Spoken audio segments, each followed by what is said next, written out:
guys, Willow here. Welcome to Willow's Witchy Garden. Today I'm going to take you on a field trip to a local community garden. I met a lovely lady last week. Her name is Valerie.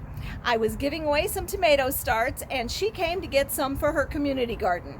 So today I'm going to meet her and she's going to show me her community gardens here in New Orleans. So come along with me and let's see what they're doing over there. So this is Valerie. Valerie, tell us about your new community garden and what are you doing? Well, this space is preschool. It's called NOLA Nature School, and they have all this space, and I live pretty much next door. So I just asked them if I could just go ahead and turn it into a beautiful urban oasis. Awesome. Yeah. So I'm seeing here that you're watering right now, and with all this concrete, you do have to keep up on that, huh? Oh yeah, definitely. So what is this plant here? This is a goldenrod. The kids come out here and plant. They put this tomato in here. And then this is a tree one of the parents donated. I think it's a maple tree. Oh, it looks like it. Yeah, beautiful. It's really pretty. I think she said they grew it from a seed. Oh, how cool is that? Yeah. And this one is cut leaf coneflower. I try and put as many natives as I can out here. Yeah. So that the birds and the bees and the pollinators will really love this space. Yeah. What I love is how you have taken advantage of the natural break in the concrete. Yeah.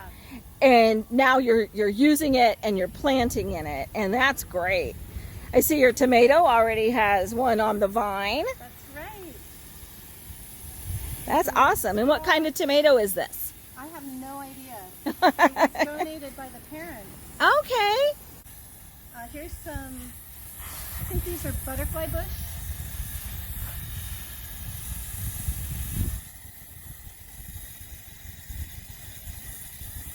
They're beautiful. Let's take a look at those flowers. Look at how pretty. Wow. They're fuzzy. How cute is that? Yeah. Here's another mayhaw tree. I don't know if you've ever heard of mayhaw jelly. No. The mayhaw, it's a thorny tree, Uh-huh. but it's native, and the people at the nature school are really cool.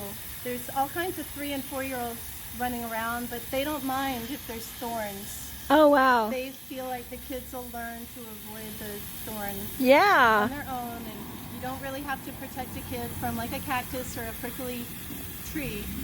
And I really admire that. Yeah, they're going to learn. Yeah. Now, you were telling me a little bit about the nature school and that the children are actually in a forest Yeah. every day. Yes. They spend their day in Coterie Forest in City Park, Oh, cool. observing nature, taking hikes, climbing trees. It's really amazing. That is really cool. Yeah. So this is just another benefit for them to see the plants out here and learn about how to grow their own food. Yeah. I mean, this is their backup spot, so they're usually just here if there's bad weather. Okay. But the weather's never bad enough that they don't want to be outside. Right, And exactly. They don't stop the kids from going out in rain or anything. Oh, how cool. So when they are here, they're digging around and doing all kinds of stuff. That is really neat. Yeah. So, yeah, you're going to have to tell me about each one of these plants and what you are growing. Okay. This is Artemisia. It's a native. This kind of dusty colored one, white. Okay. Cut leaf coneflower.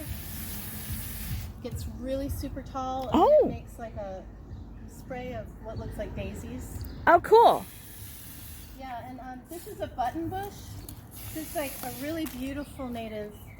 It comes out with these like balls. They look kind of like the COVID virus. Oh, Like interesting. star Yeah. balls. Yeah, it's button bush. They're really, really pretty when they're blooming. And Cool. over here, I'm trying to get some Passiflora incarnata going, which is the native maypop. Oh, okay. It's a passion flower, and it's also a passion fruit. So if I can get it to climb up this fence, we'll have beautiful flowers. Oh, yeah. It's also the only host plant of the Gulf fritillary caterpillar, Oh, which we saw one yeah. not far from here. Yeah. And they look for the maypop, and then they have a really beautiful butterfly. Oh, wonderful. Yeah. So what would you do to encourage others to start a community garden? Well, I think the first thing is people have to really enjoy gardening. So I try and get people started by giving them plants. And I try and give them, like, you know, find out what their level is and what their environment is, if they're going to be on a pot on their porch or if they've got backyard space. And I just give away a lot lot. Awesome. Kind of like you gave me Yeah. plants, and that's how we met. Exactly. Even though I have a lot of plants, Yeah. I don't really hoard them. I find sources and I'll collect them and then I'll give them back away. That's awesome. That's really awesome. Yeah. Yeah. And to get your space, I guess you just have to be observant and ask, Yeah. Mm-hmm. because if you don't know if you don't ask, right? When I saw Claire here, I just was like, hey, wow, you know, what are you guys about? And like, can I come do this? And she was just like, yeah. And working with Nature School has been so great. They're so nice. So Valerie, tell me about this garden, because this is the second community garden on our stop today. How did you come upon this one? Well, we are in the middle of the beautiful Lafitte Greenway bike path. And so a lot of people walk and bike down here. And there's this amazing, this is being rewilded. So they're planting natives out here, and it's just such a beautiful job. This used to just kind of be a wasteland. Oh, and wow. It's really coming back. And so I come here a lot, and I come to this playground and with my daughter. So we noticed that the beds were not being used. Actually, last summer there were a lot of tomatoes here, and no one was harvesting them. Oh, wow. So this bed here was full of yellow cherry tomatoes, and so I would pick them and eat them. Yeah. And then I noticed some of the beds were covered with weeds, so I just started kind of one at a time, weeding them, amending the soil, and planting in them. And this was the first one that I started with. And I just considered it kind of guerrilla gardening. But the more I was here, I kept meeting people and trying to figure out who ran this place.